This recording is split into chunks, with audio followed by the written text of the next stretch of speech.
reach about 90% of the presidential year primary turnout in 2020 in Wisconsin. Democratic voters are very engaged, and that is a reality that amid all of the kind of struggle in the party is still out there facing Republicans in November. I say two things that set El Sayed apart. One, he is not a democratic socialist. And two, he is an exceptional political athlete who is one of the more charismatic people that's ever been on this set, whether you agree with him or don't. And a lot of these other people don't fit that category. There is some credit's due for being candidates. There are actually candidate quality matters.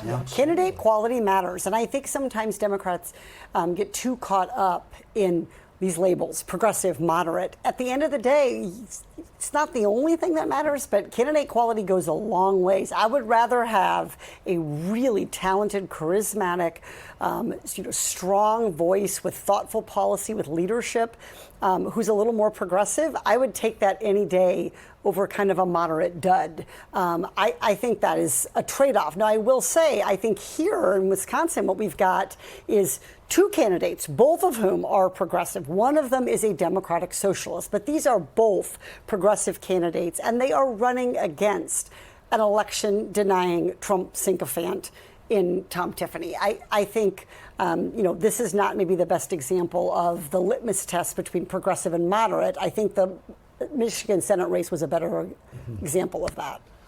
If Crowley holds on, which seems the most likely outcome at this point, if we're being honest with the audience, what's the big takeaway? Well, look, the guy that we have largely, ignored tonight or called negative terms. This race in Wisconsin is going to be nail close. I mean, it's going to be nip and tuck all the way through the correct. No, I mean, Wisconsin races are always close. I think that David Crowley is going to learn more about everything he has ever done in the next 2.5 months, and the voters of Wisconsin are going to learn that too. And again, Tom Tiffany has money right now. David Crowley will get the money. So, and talk about the political strategy, because this is the kind of stuff you work on, right? If you're working for Tom Tiffany, what does the next 24 hours look like? I would want, why did this guy get no traction? Why did he drop out? Look at David Crowley's record. I would start picking and probing what's his background. I mean, there's so much research that needs, I'm sure it's already largely been done, but every media interview this guy has ever done, they're going to pick through, and then they're going to start dissecting it. And again, he's got a lot of money. Wisconsin is not an expensive state to advertise in. So this is not going to be a shoe leather state. This is going to be, they're going to blow it out on connected TV and on TV buy. We're going to go around the horn. Final thought from each of you. A good night in Wisconsin is when one party wins by 25,000. So it's going to be close. I'm just struck, again, the generational urge in the Democratic Party that we're seeing tonight, apart from these ideological fights. That is a consistent theme, and one I think is going to be a big lesson for 2028. Really motivated Democratic voters, really high turnout in these primaries. And then we saw that last week in Michigan. We're seeing that again. If that is really good news for Democrats, that helps Democrats not just win these races that we've been talking about, Alex, but it helps Democrats win local races. It helps us win school board races. It helps us win assembly races. All of that stuff matters when there's so much standing up to Donald Trump to be done at every level of government. Close primary campaigns make for good general election candidates. The fight in the primary is a proving ground for the general election. So I love that we're still talking about this race right now. And I love that we're still talking at 11:30 here on the West Coast and 2:30 on the East Coast. And last week when you were all with us and we did an extra hour, our ratings actually grew in the 2 a.m. hour, which never, ever happens, but happened because all three of you are so fun to watch and listen to. Thank you for hanging out for the last 3 hours. Our coverage, though, is not done, and we're still awaiting a result here. So we're going to continue to talk about other elections happening as well. Just weeks after taking over her brother's U.S. Senate seat, Darlene Graham has qualified for a runoff for a full term. We'll hear from her next, plus more analysis as we continue to wait the final numbers from Wisconsin here on The Story Is. Roy, Amber, and Michael are back together. With some thrilling cynical. If I got South Carolina, where 2 Republican Senate candidates are advancing to a runoff after a special primary following the death of longtime Senator Lindsey Graham. His sister, Darlene, who was appointed to fill his seat, has now qualified for the August 27th runoff. She'll face off against Representative Ralph Norman. Graham had this to say about 2 key issues. Support the right to life. I believe that every human life is sacred and deserves protection. I strongly support the Second Amendment. I believe gun control is how steady you hold your weapon. Live now to Washington, and Jacob Rubishkin, deputy editor at Inside Elections. Please say your last name so I get it correct. It's Rubashkin. Rabashkin, thank you very much for staying up late for us, and you deserve to have it pronounced correctly after doing that. Thanks for being with us. Darlene Graham, that's an easy last name to say. As we bring up the vote totals, it says incumbent next to her name. She's been the incumbent for 28 days. She's running against Ralph Norman, who has been a 5-term congressman from South Carolina. How do you see that race from here, this very interesting dynamic of a new senator with a name that people are so familiar with?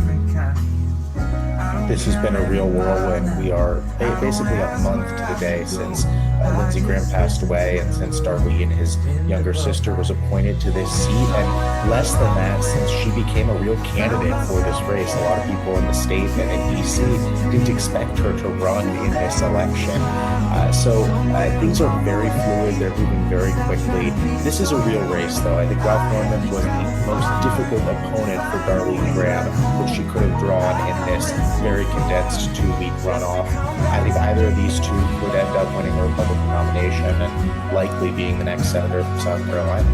And it is crazy to think of just 2 weeks for all of this to happen. When you think about like a presidential election, which goes over 2.5 years, that this is such a condensed time schedule as well.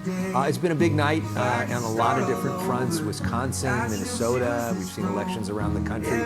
What's your big headline of the night? What's the story that stands out to you? You know, there are a lot of marquee contests here. The biggest one in Wisconsin, and obviously we don't have a race call there yet, but David Crowley looks like he is in a pole position to win that race narrowly. If you want to call it the revenge of the moderates, I think that would be a somewhat fair assessment. But then you've got Peggy Flanagan winning that Democratic primary in a blowout in Minnesota. So the progressives have gotten their links in too. Look, I think that what this is demonstrating is the breadth of the conflicting kinds of candidates and beliefs within the Democratic Party. You've got a wide variety of people, from Luke Bronin out in Connecticut's 1st Congressional District, who just ousted a 14-term incumbent, John Larson, running essentially from the right in that Democratic primary, all the way to Francesca Hong, a Democratic socialist, nearly winning the gubernatorial nomination in one of the premier swing states in Wisconsin. And a reminder that candidate quality matters, that and elections are local too. And there are local issues in all of these that are maybe not picked up on the national coverage that really can drive voters as well. And it's going to be fascinating to see where we go from here. It's clear, though, Jacob, voters are engaged, especially on the Democratic side.